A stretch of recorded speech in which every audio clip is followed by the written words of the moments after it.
안녕하세요. 마이웨이입니다. 어젯밤에 이런 기사가 하나 나와서 이 기사를 한번 좀 소개시켜 드릴게요. 기사 제목이 비트코인과 스테이블코인 최악의 국가 간 결제 옵션 그러면서 CBDC가 대안이다 라는 이런 기사인데, 언뜻 보면 비트코인과 스테이블코인이 뭐 최악이다 라고 얘기하는 것 같아서 좀 안 좋은 기사로 비춰질 수 있는데, 전혀 그런 건 아니고 예전에 제가 한번 다 말씀드렸던 그 내용이 시간이 가면서 어느 정도 점점 구체화 명확화되고 있다라는 그 증거입니다. 그래서 이 기사를 좀 자세히 보면은 이게 2일 현지 시간 코인데스크에 따르면 해가지고 이 기사의 원문은 코인데스크였어요. 그래서 이 코인데스크의 원문 기사도 봤는데 이 원문 기사를 우리나라 기사가 꽤 충실하게 얘기를 다 해서 요걸로 그냥 설명을 해드릴게요. 그래서 이 기사의 내용이 뭐냐면, 비트코인과 스테이블 코인은 국가 간 결제와 연관된 비용과 시간을 축소하기 위해 사용될 수 있는 모든 선택 수단 가운데 최악이라고 유럽중앙은행의 보고서에서 이렇게 얘기를 했다고 해요. 그러면서 그 이유는 비트코인에 기반을 둔 시스템은 선천적으로 비효율적인 작업 증명 컨센서스 구조이고, 또 범죄 목적으로 폭넓은 이용이 가능하고, 그리고 또 비트코인의 변동성 때문에 그 기능을 발휘하지 못할 것이라고 하면서, 비트코인은 가장 신뢰가 할 수 없고, 또 마찬가지로 스테이블 코인은 이 스테이블 코인이 암호화폐 간의 그 연결을 해주는 구조잖아요. 그러다 보니까 여기 이제 시장 파워라고 했는데, 그러니까는 시장 지배력에 대한 우려를 감안할 때 비트코인과 가까운 신뢰하기 어려운 옵션으로 2위다라고 하면서, 이 비트코인과 스테이블 코인은 이 국가 간 결제 옵션에서 사용을 할 수가 없고, 그 대신에 여러 지역의 중앙은행 디지털 화폐인 CBDC를 연결하는 것이 더 많은 이득을 제공할 것이다 라고 이렇게 기사가 나온 거예요. 그러니까 요점은 뭐 갖가지 이유로 국가 간 결제에는 비트코인과 스테이블 코인은 쓰일 수가 없다라고 얘기를 하고, 결국 그 국가 간 결제에는 이 CBDC가 될 것이다라는 이 CBDC 발행의 당위성을 좀 설명한 이 보고서를 어제 나왔다고 생각하시면 될 것 같아요. 그런데 여기서 뭐 비트코인이나 스테이블 코인이 국가 간 결제가 될 수 없다라는 것은 당연합니다. 제가 전에 요것을 한번 보여드리면서 설명을 드렸어요. 제가 한 몇 달 된 것 같은데, 다가오는 미래 통화수단이라고 해서 이 비트코인과 스테이블코인 이 CBDC를 각각 설명을 해드렸는데, 당연히 이 비트코인하고 스테이블코인은 국가 간 결제가 될 수가 없습니다. 이 비트코인은 제한된 발행량, 그러니까 2100만 개로 딱 정해져 있잖아요. 이 제한된 발행량 때문에 유동성이 부족할 수밖에 없어요. 그렇기 때문에 비트코인은 가치 저장 수단으로서 그 기능을 할 것으로 예상이 되고, 이 스테이블 코인은 이 블록체인 자산과 그 자산을 연결시켜주는 이 교환 수단으로 사용이 될 겁니다. 대신에 이 스테이블 코인 같은 경우는 뭐 금융기관이라든지 뭐 연준이 아닌 그냥 일반 사기업이 발행을 할 수 있기 때문에 이 통화 발행권을 남용할 우려가 있어서, 그래서 이 규제가 필요하다고 또 말씀을 드렸어요. 그래서 이 국가 간 결제로 사용되는 것은 이 각 나라의 중앙은행이 발행하는 이 CBDC가 될 것이다 라고 이미 제가 말씀을 드린 것이고, 그리고 이 CBDC는 지금 연준에서 이 통화정책에 활용되는 이 직접적인 지금의 화폐의 유동성을 공급하는 담당을 할 것이라고 저는 생각합니다. 그래서 결국에는 이 비트코인, 스테이블코인, 이 CBDC가 모두 함께 공존하게 될 것이다 라고 말씀을 드렸어요. 그래서 이 기사를 다시 보면, 이 언뜻 보면 이 비트코인과 스테이블 코인이 없어지고 뭐 CBDC가 살아남을 것이다 라고 보이지만, 전혀 그런 게 아니고 결국에는 이 세 개가 각각의 기능을 달리하면서 미래에는 함께 공존하는 시대가 올 것입니다. 그런데 이 기사의 마지막을 보면, 현재 CBDC를 개발하고 있는 국가들은 다른 나라와 협력할 수 있도록 비교적 초기 단계의 상호 호환성의 이슈들을 논의해야 한다라고 밝혔어요. 그러니까 어떻게 보면은 저는 이 문구에 주목을 했는데, 이 비교적 초기 단계의 상호 호환성의 이슈들을 논의해야 한다. 그러니까 이 상호 호환성의 이슈를 담당하려고 하는 것이 바로 이 XRP입니다. 그래서 지금 보시면 이 커런시를 연결하는 이 브릿지 커런시로 이 XRP가 추구하는 것이고, 그렇기 때문에 이 기사에서 말한 것처럼 이 초기 단계의 이 XRP의 역할이 좀 대두가 돼야 된다고 생각을 합니다. 그래서 지금 XRP가 이 소송에 이 발목 잡혀 있을 때가 아니라고 생각을 해요. 올해 말이나 내년 초에 소송이 좋은 결과로 매듭을 짓고 본격적인 이 리플사의 사업 움직임이 좀 나올 것이라고 기대를 합니다. 그런데 제가 이 XRP가 뭐 무조건 브릿지 통화가 된다고 말씀드리는 것이 아니에요. 저는 그 가능성을 어느 정도 좀 높다고 생각을 했지만 당연히 안 될 수도 있습니다.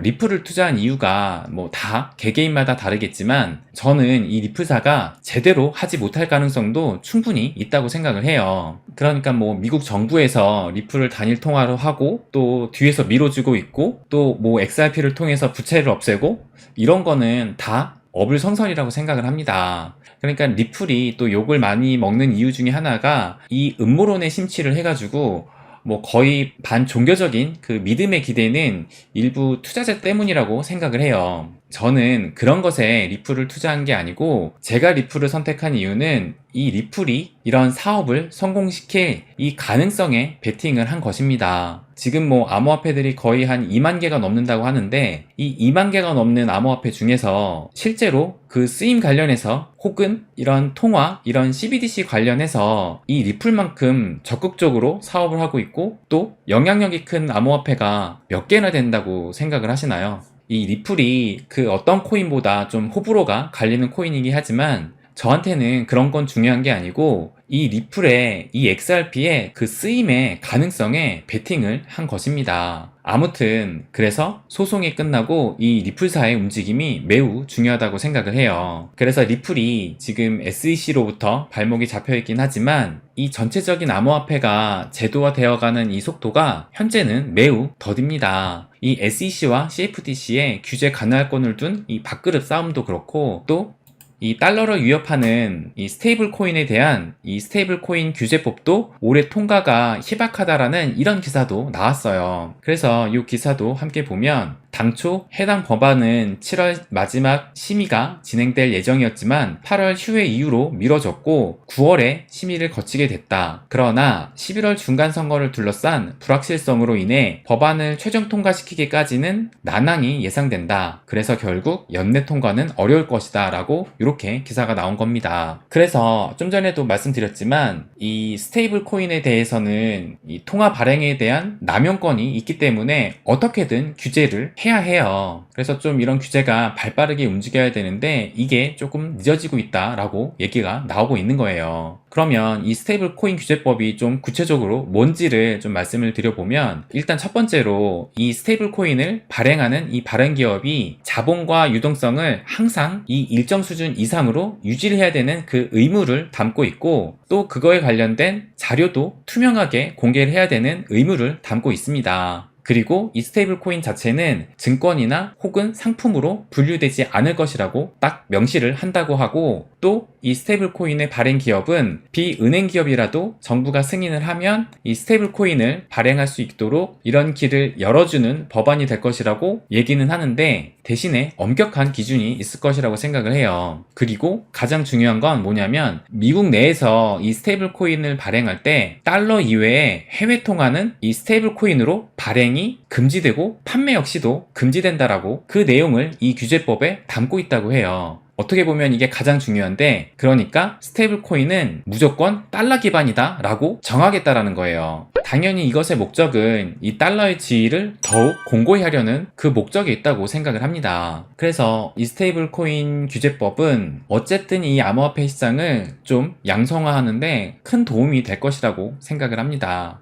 그런데 이렇게 계속 미뤄지는 걸 보니까 아직 좀 시간이 필요해 보여요. 또 그 중심에는 이 XRP와 SEC 간의 소송도 함께 있어서 이 소송의 결과가 또 앞으로의 제도화되는 데 있어서 큰 이정표가 될 것이라고 생각을 해요. 그래서 이 XRP에 투자하지 않는 많은 사람들까지도 이 소송에 주목하고 있는 이유겠죠. 그리고 또 우리나라도 이제 이 암호화폐가 증권이냐 아니냐를 두고 이슈가 되기 시작했어요. 그래서 이 기사가 오늘 나왔는데 금융위원회에서 현재 거래 중인 증권성 토큰도 조사 제재가 가능하다라고 이렇게 기사가 나왔어요. 그래서 좀 자세히 보면 현재 거래 중인 토큰이 현행법상 증권임이 명백하면 금감원이 조사에 제재할 수 있다는 입장을 밝혔다라고 하면서 미국과는 우리나라 법제가 상이한 부분이 있어서 우리 자본시장법상 증권성 여부를 살펴봐야 한다라고 하면서 연말까지 이 증권형 토큰의 가이드라인을 명확히 발표하겠다라고 이렇게 얘기를 했습니다.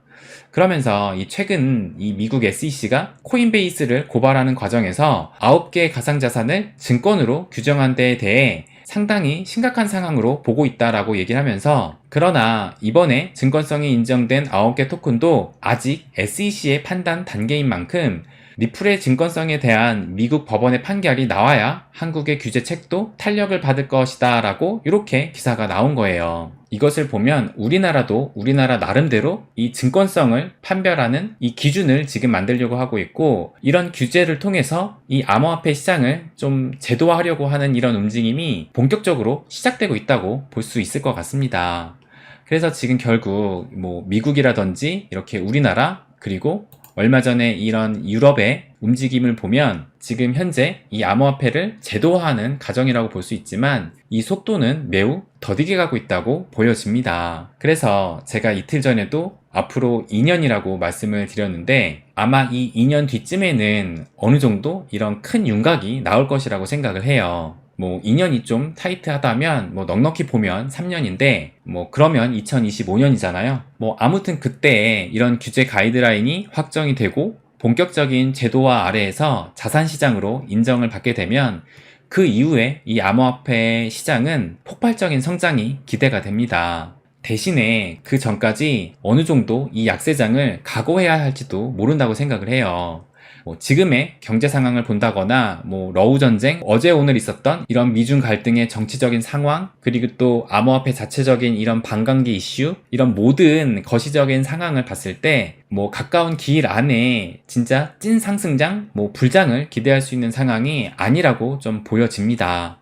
반대로 이 얘기는 지금부터 앞으로 2, 3년은 부자가 되기 위해 준비하고 모아갈 기간이라고 생각을 해요. 그런데 이게 말이 쉽지 이 약세장에서 계속 이 괜찮은 코인을 모아간다는 것이 쉽지가 않습니다. 제 영상을 보는 대다수의 분들은 이 장기 투자를 하시는 분들일 텐데, 이 장기 투자를 하시는 분들 중에서도 아마 반의 반도 이 2, 3년을 모아가면서 준비하는 사람은 많지 않을 것이라고 생각을 합니다. 하지만 부자는 소수라는 것을 잊지 마시고 또 남들과 항상 다르게 해야 한다는 것을 잊지 말아야 합니다. 결국에 이 세계가 공존하는 암호화폐 시대는 옵니다. 우리는 지금 남들보다 먼저 이 시대를 준비하고 있다고 저는 생각을 합니다. 네, 그럼 오늘은 여기까지 하겠습니다. 항상 제 이야기 끝까지 들어주셔서 감사드립니다. 부자가 되는 길, My Way.